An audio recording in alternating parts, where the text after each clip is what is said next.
बिस्मिल्लाहिर्रहमानिर्रहीम, अस्सलाम वालेकुम। आप देख रहे हैं डॉक्टर एनफे और मैं हूं डॉक्टर अमरा फ़याज़। आज हम बात करने जा रहे हैं ओवेरियन सिस्ट के बारे में।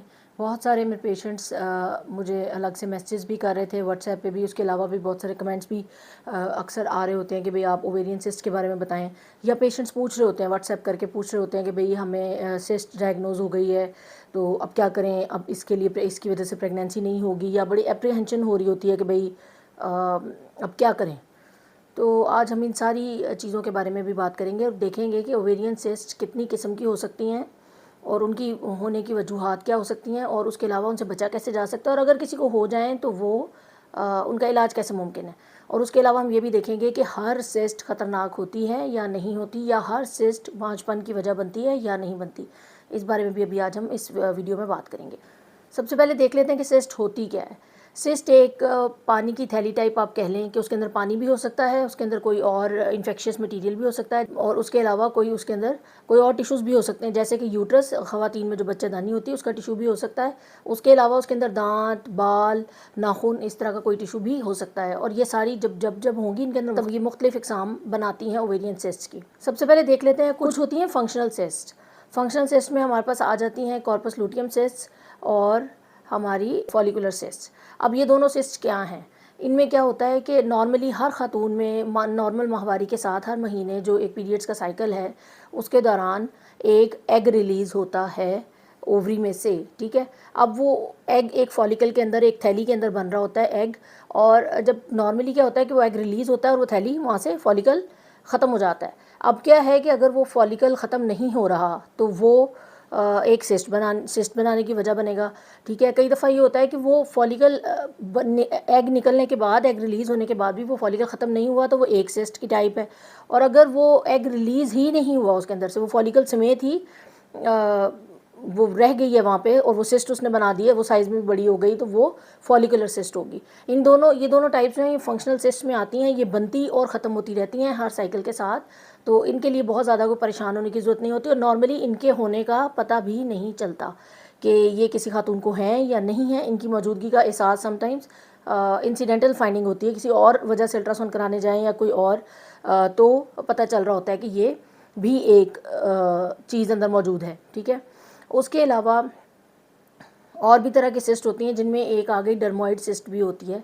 डर्मोइड सिस्ट क्या है कि वो नॉर्मली ओवरीज के ऊपर सरफेस पे बन जाती है, और उसके अंदर कंटेंट्स क्या हो सकते हैं, कोई भी टिश्यू इस तरह का, जैसे दांत हो गए। डर्मोइड टिश्यू कोई भी होगा वो डर्मोइड सिस्ट बनाएगा। अब डर्मोइड सिस्ट में क्या है कि उसमें दांत भी हो सकते हैं, उसमें दांत का मतलब दांत जैसा टिश्यू, दांत नहीं आ जाएगा पूरा, और उसके अलावा उसके अंदर बाल भी हो सकते हैं और नाखून जैसा टिश्यू भी उसके अंदर मौजूद हो सकता है।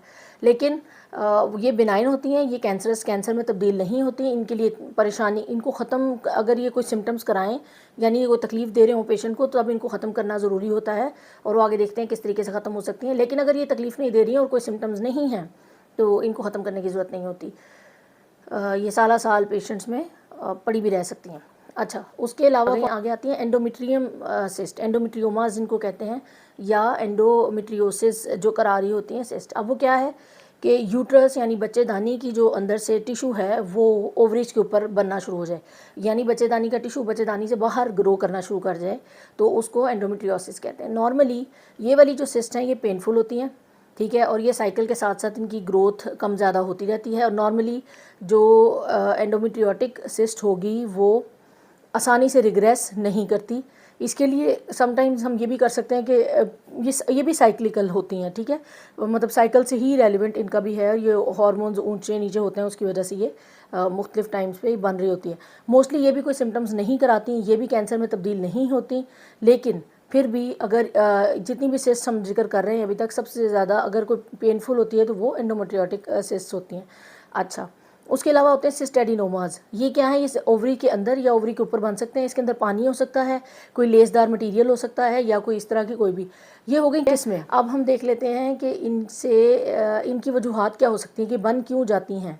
तो पहली बात, सबसे बड़ी बात ये कि आज तक कभी किसी को पता नहीं चल सका कि सिस्ट बनने की ख़ास वजह क्या है, एक ख़ास वजह कौन सी सिस्ट को बनाने में वो करती है। लेकिन ये ज़रूर है कि कौन से लोगों में ये सिस्ट ज़्यादा हो सकती हैं, जिनको कोई रिप्रोडक्टिव एज में जो ख़वातीन हों, यानी जो बच्चा पैदा करने की उम्र में हों अभी, उसके अलावा जिन माहवारी जिनकी चल रही है, उसके अलावा जिन लोगों में हार्मोनल इम्बैलेंस हो उनमें ये सिस्ट बन सकती हैं। ओवरवेट ख़वातीन हो, रिस्क ज़्यादा उनमें हो सकता है, या मल्टी पैरस वुमन में भी हो सकता है। और समटाइम्स कुछ भी नहीं होता, सिर्फ अर्ली प्रेगनेंसी में सिस्ट डेवलप हो जाती है, वो प्रेगनेंसी को सपोर्ट करने के लिए होती हैं, वो खुद ब खुद ख़त्म भी हो जाती हैं। तो मतलब ये कि अभी हमें सारी गुफ्तगू जो अभी तक हुई है उससे हमें ये समझ आई कि सिस्ट जो है वो कैंसरस नहीं होते, ठीक है। ये कभी आम तौर पे बहुत सारी ख़वातीन में खुद ब खुद बनते हैं और ख़त्म होते रहते हैं, लेकिन अगर किसी में बन जाएँ और स्टे कर जाएँ, तो परसिस्ट कर जाएँ, तो वो उसको हमें देखने की ज़रूरत होती है। अब वजूहात में हम जैसे पहले भी जिक्र कर चुके हैं कि हार्मोनल इम्बैलेंस होगा, तो अगर हार्मोन्स किसी के कुछ ख़ास हार्मोन ज़्यादा हैं, एक ख़ास सेट पैटर्न ऑफ हार्मोन्स है फीमेल्स में और मेल्स में भी डेफिनेटली, लेकिन अगर उस पैटर्न से अगर थोड़ा सा हट के कोई भी हार्मोन की जो रिलीज़ है या ज़्यादा होगी या कम होगी, तो वो सिस्ट बनाने की वजह बन सकता है। अगर किसी को पहले एक दफ़ा सिस्ट हो चुकी है तो उसको रिकरेंट सिस्ट भी उसको होने के चांसेस ज़्यादा हो जाते हैं। और फिर आखिर में आती हैं ऐसी ख़वातीन जिनको रिप्रोडक्टिव ट्रैक में कहीं भी किसी किस्म का इन्फेक्शन रहे, जैसे मुस्तकिल कोई डिस्चार्ज की कंप्लेन रहे, पानी पड़ने की कंप्लेन रहे, फाउल स्मेलिंग की कंप्लेन रहे, और इस तरह के जितने भी अगर मुस्तकिल बार बार ये मसाइल जिन ख़वातीन को होते रहे हैं और उनका वो इलाज ना कराएं, तो ये भी एक वजह बन सकता है सिस्ट करवाने के लिए। लेकिन ये डेफिनेट वजह कोई भी इनमें से नहीं है, ये मल्टीपल रीजंस और मल्टीपल इसकी वजूहात हो सकती हैं। सिस्ट और प्रेगनेंसी का बड़ा गहरा ताल्लुक है। बहुत सारे लोग इस बारे में बड़े ज़्यादा परेशान भी हो रहे होते हैं कि हमारी डॉक्टर ने हमें बता दिया कि आपको सिस्ट हैं, ये है वो है। तो उसके लिए मैं एक ही बात कहना चाहूँगी कि सिस्ट, अगर मल्टीपल सिस्ट हैं, जिसको पॉलीसिस्टिक ओवेरियन सिंड्रोम भी हम लोग कह रहे होते हैं, अगर मल्टीपल सिस्ट हैं और उनका साइज़ इस तरीके से है कि वो ओव्यूलेशन को रोक रहे हैं और वो बाकी जो एग रिलीज़ होने का पूरा एक प्रोसीजर है उसको वो हिंडर कर रहे हैं, उसको रोक रहे हैं, उसके लिए रुकावट हैं, तो ये प्रेगनेंसी में एक रुकावट बन सकता है। वरना ज़रूरी नहीं है। बहुत सारे ऐसे लोग होते हैं जिनको PCOS डायग्नोज होता है, लेकिन वो थोड़े से ट्रीटमेंट या लाइफस्टाइल चेंज के बाद वो कंसीव करने के काबिल हो जाते हैं। तो इसके लिए ये मैं बात ज़रूर बताना चाहती थी, ताकि ये एप्रीहेंशन तो सबसे पहले ख़त्म हो, फिर इसके आगे हम मज़ीद बात करेंगे। इनका इलाज किस किस तरीके से किया जा सकता है। ओवेरियन सिस्ट के लिए मेडिकेशन हो सकती हैं, ठीक है। मेडिकेशन में समटाइम्स आप अगर अनमेरिड भी हैं तो आपकी डॉक्टर आपको बर्थ कंट्रोल पिल्स पे डाल सकती है, ठीक है। उसके अलावा हार्मोन लेवल्स को कंट्रोल करने के लिए ना, उसके अलावा इसकी सर्जरी हो सकती है। सर्जरी सिर्फ तब उस सूरत में होती है जब ये सिस्ट का साइज़ बढ़ता जाए और परसिस्ट करे, ख़त्म ना हो। तो उसमें सर्जरी के 2 तरीक़ाकार हैं, एक तो लेप्रोस्कोपी से हो सकती है और लेप्रोटमी से भी हो सकती है, सही है। अब तो साइंस ने बहुत तरक्की कर ली है, लेप्रोस्कोपी से बहुत सारे सिस्ट का इलाज मुमकिन है, और उससे पहले ही पिल्स के ज़रिए भी कई लोगों में बहुत आसानी से इलाज मुमकिन होता है। इसमें प्रिवेंशन किस तरीके से हो सकती है, हम इनसे बच कैसे सकते हैं सिस्ट से।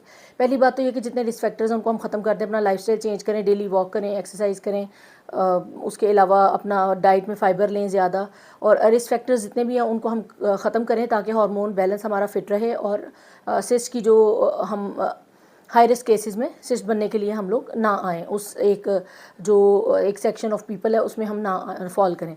उसके अलावा दूसरा तरीका क्या है इनसे बचने के लिए कि अगर रेगुलर चेकअप्स कराते रहें, अपने अल्ट्रासाउंड स्कैन्स वगैरह कराते रहें विद इन लाइक 6 मंथ्स और सो, अगर आपको कोई डिस्चार्ज या इसकी कंप्लेंट रहती है तो, वरना नहीं। और अगर तीसरा तरीका ये है कि अगर आपको कोई इंसिडेंटल फाइंडिंग हो भी गई है तो वेटफुल वॉचिंग सबसे पहला तरीका है कि आप इसको वॉच करें, देखते रहें, और अगर ये साइज़ में बहुत ज़्यादा ग्रो करती है और परसिस्ट करती है तो फिर इसके ट्रीटमेंट के लिए अपने डॉक्टर से आप बात करें। तो ये था आज तक के लिए इतना ही। मिलते हैं इंशाल्लाह किसी नेक्स्ट वीडियो में, तब तक के लिए अल्लाह हाफ़िज़।